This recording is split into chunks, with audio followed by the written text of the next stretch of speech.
here, and that has all of the text and everything. So let's go to this score and let's just kind of play around with what one can do.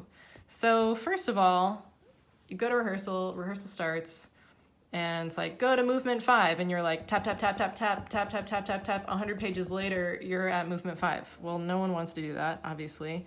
So that's why we have these links here. So this is a button, and I press this button, and it goes to movement 3. Or I press this button, and it goes to movement 6, which is a voice and piano movement.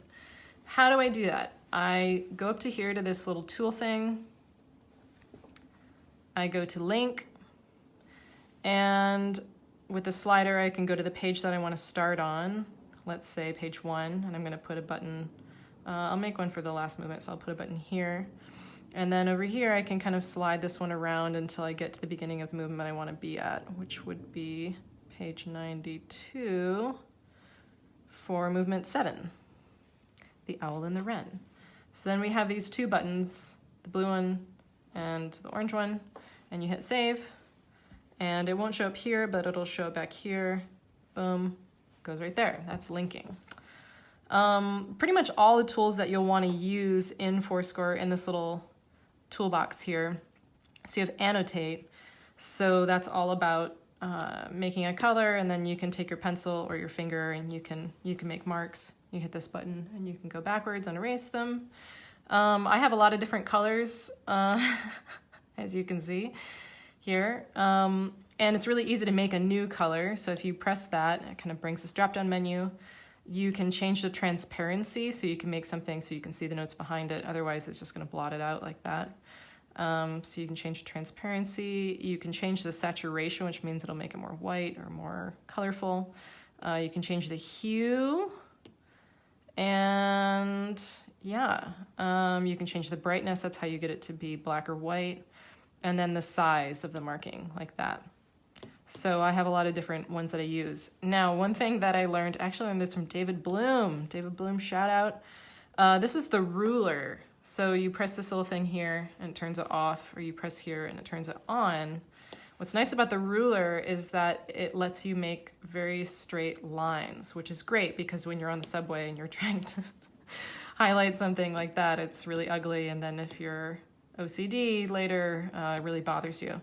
So you can do it like that. You can also rotate this ruler. So I use this a lot in the scores to kind of mark happenings down in other people's parts, because reading vertically is actually really hard, especially for me. So you'll just do something like that, and then it kind of helps my eye coordinate with the color.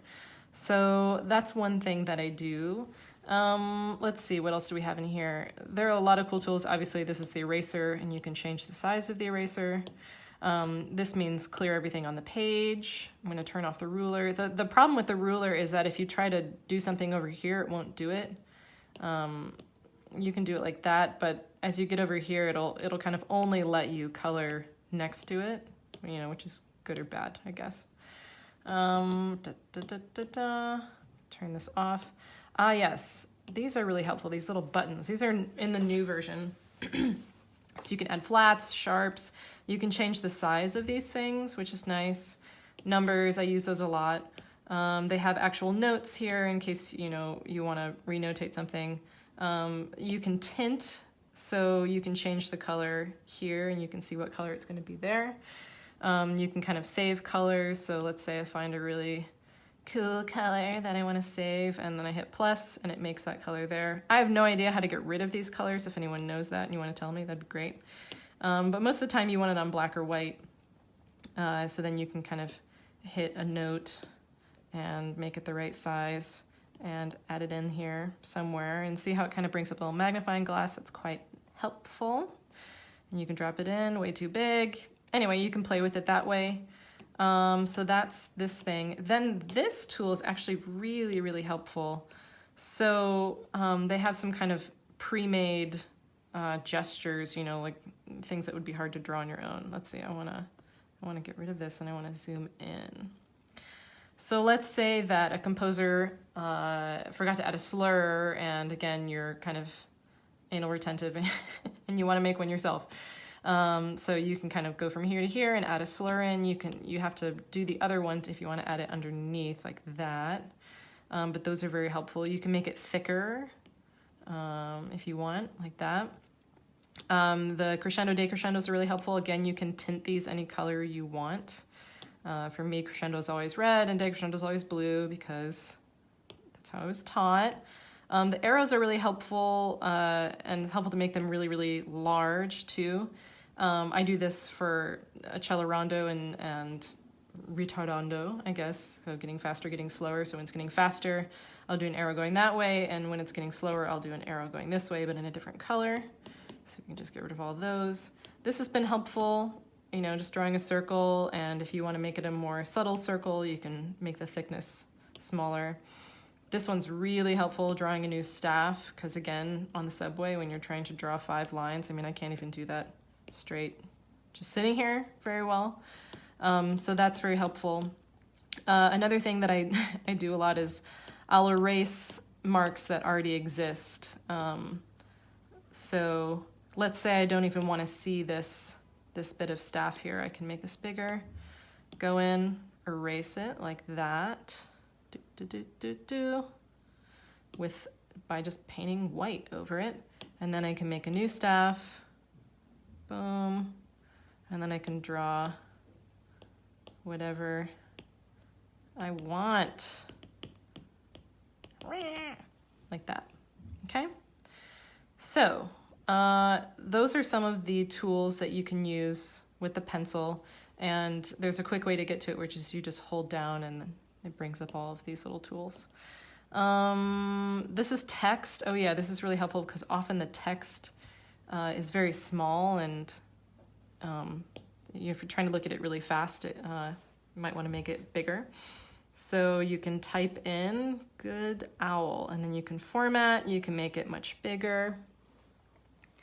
You can change the color, you can make it bold, you can make it some fancy font.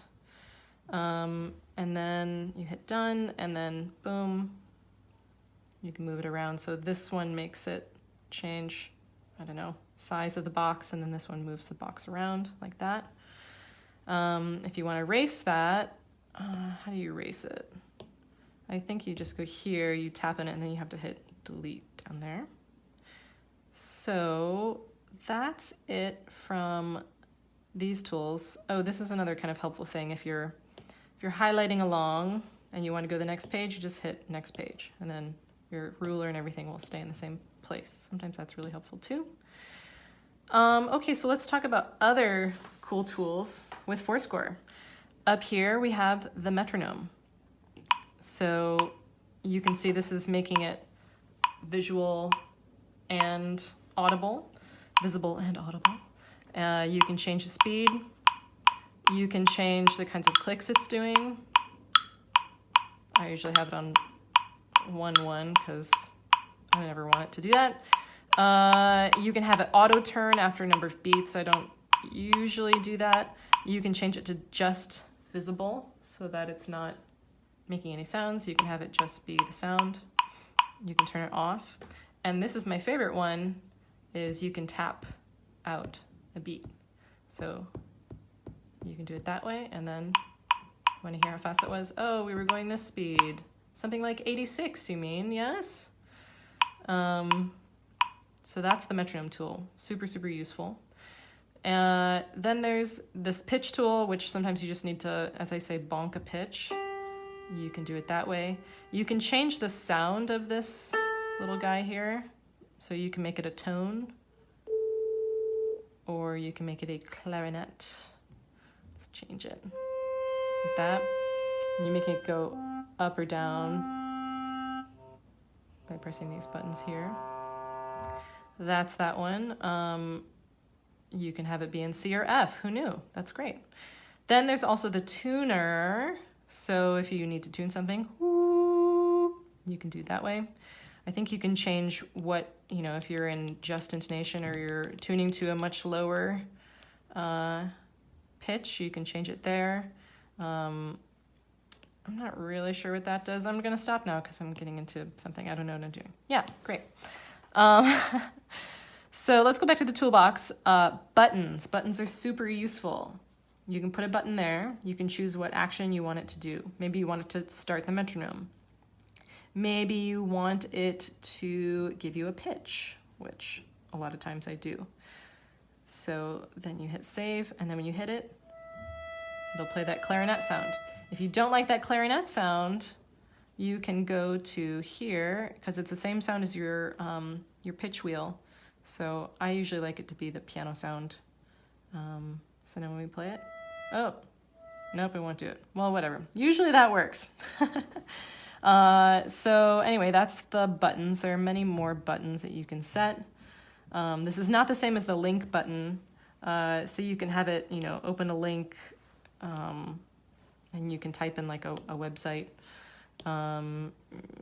Let's see, note. Oh yeah, like a written note, and then you can kind of type what note you want it to do. And so when you save that one, it'll show you your little note up there. Quite nice. Yes, let's see, what else? You can do notes here. I don't ever use that. What do I use? Oh, I use rearrange quite a lot. So this shows you your entire score. Sometimes you'll want to delete pages out of the beginning because you'll want it to just kind of start at the first page of your score. So you could delete things here by pressing this little X. I won't do that right now. You can move the pages around by just sliding them, and it'll tell you the original page number here. You can duplicate a page by doing that plus button. You can rotate the page right here. So if something comes in and it's the wrong shape, and then I don't really know what that line does, so I'm not going to talk about that. But that's rearrange. Sometimes you might get a score from a composer, you make a lot of markings on it, and then the next day, oh shoot, I made a change on page 105. Then you might want to merge the two scores together, delete that one page, and insert that other page here. So what you're going to do there is you can kind of combine. You can combine two scores together. So you're going to go to Edit. You're going to select these two scores, and then you're going to go here, Merge, and you're going to merge.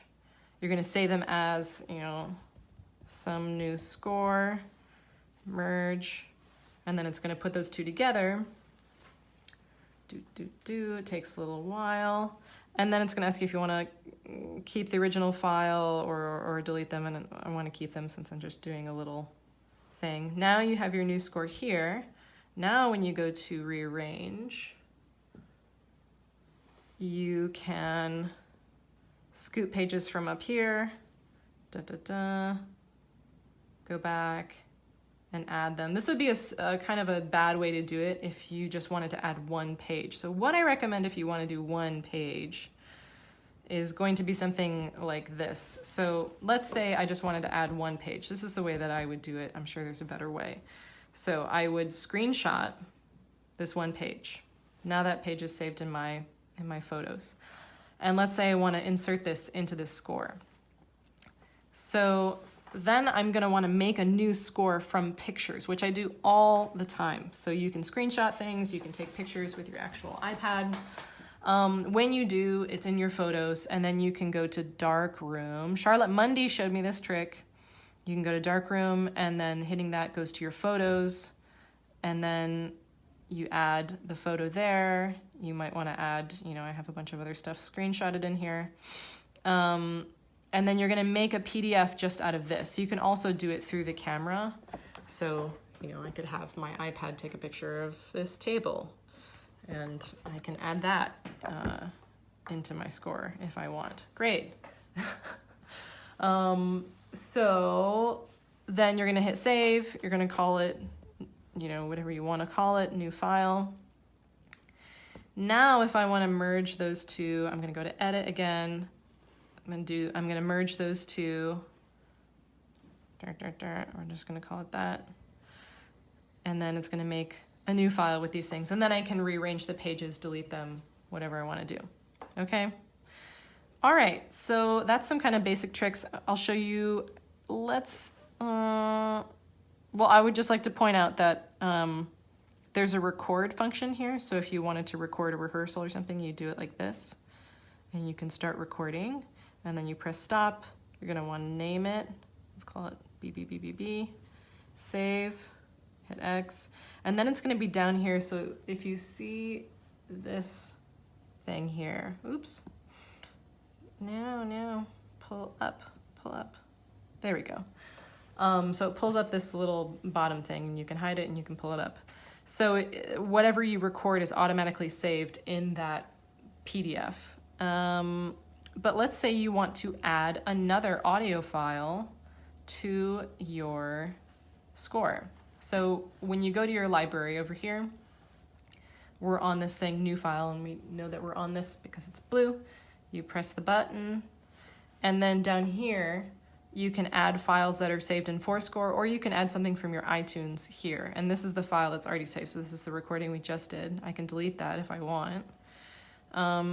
So here are all of the audio files I have saved in ForScore. So I have a lot of MIDI karaoke tracks. And I do practice with karaoke because time with the ensemble is very precious. And yeah, so I practice on my own. So for example, I have this Kate Sober piece. I have a karaoke here. I added in, and you know, we're gonna pretend this the Kate Sober's actual piece. I can play the file directly from here. So this is what the MIDI sounds like. It's just an M4A file of the MIDI itself with a click track, because that's really important to me. So I can get more familiar with it, what it sounds like, even if it sounds like total fiction and it's not what it's going to sound like, you know, in rehearsal. Obviously, it still helps get me familiar and helps me feel the music rather than kind of always relying on my eyes, because to me, being a singer, you have to really feel in your body what you're doing, hear pitches. You really can't be kind of calculating and thinking and counting. That's just not getting you in the kind of right performance space for delivering text and delivering emotion and feeling. So that's why I try to get everything in my ears as much as I can. So let's say that you want this MIDI to go faster. So you can press this little, looks like a dial, and it brings up a bunch of little options. So you can, let's play it. I'll turn it down a little bit. So let's say we want it to go up by a half step. Oh, maybe 3 half steps. So it'll play it back like that. Maybe you just want to tune it slightly. It's just a little bit out of tune. You can change the sense. Now it's just a little bit more sharp by changing the sense. See how that works? And then, of course, the speed. So usually I'm making it slower to practice with. I can just set it at half speed. I can go to 3/4 speed, and I can go to 1. So this is helpful. I'll kind of set little sections for myself to practice. I'm gonna pause this. I'll set sections of myself to practice, and I'll set it at a super slow speed, and I'll try to just do 2 or 3 measures at a time at the rate, you know, at the slower speed, but exactly correct. And then I'll play a little game with myself where I'll speed it up, you know, by 10 marks, and then I'll do it again, and I'll try to get all the way to 100, and that's how I practice. So that's what you can do with this. Then the other cool thing you can do, if you just want the MIDI to, or the audio file, whatever it is, to play a little chunk back, you can set these little boundary markers like that, and then you can put the repeat on or off, and it'll just go back and forth between that little section right there. So that's helpful. And then the page turner, this is a fun one. So this is where you set the file to automatically turn pages for you. So this is one when I'm getting real lazy or busy and I have a lot of music to learn, and I want to kind of passively absorb it. I don't have time to like sit down and really practice it. I'm making food or whatever. So you can set the automatic page turns. So it will start playing the MIDI from the beginning, and then you can set the page turns. And you can go back and forth as many times as you like. Then when you press stop and you go back, it will turn pages automatically for you, as far as I know. Oh, maybe it didn't save those. But I'm gonna take you to one where I do have that set. Let's see, this is the Kate Sober piece. Ah, yes, so here I have a bunch of page turns. I don't know if you can see this. Down in here, you see those little hash marks? So if I wanna just practice the end of the piece, I can go here. And I know that this is right before I have a bunch of page turns, or maybe I just wanna practice the last page. So it kind of helps me see also in the MIDI file where it is. And if I press play. Oh yeah, this is a good one. This is where I recorded the voice over it. So it's gonna automatically turn the pages for me. Very helpful. So I have lots of different kinds of MIDI that I do in here. So I'll do it with and without the metronome. I'll do it with me singing some of it.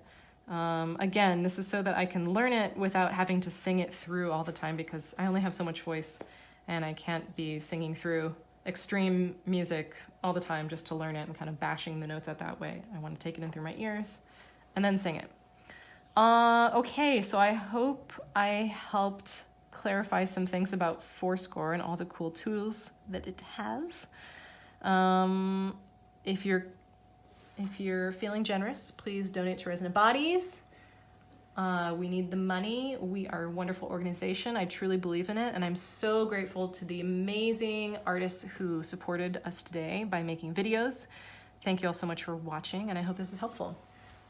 Let's see if I can get this to go away. Bye.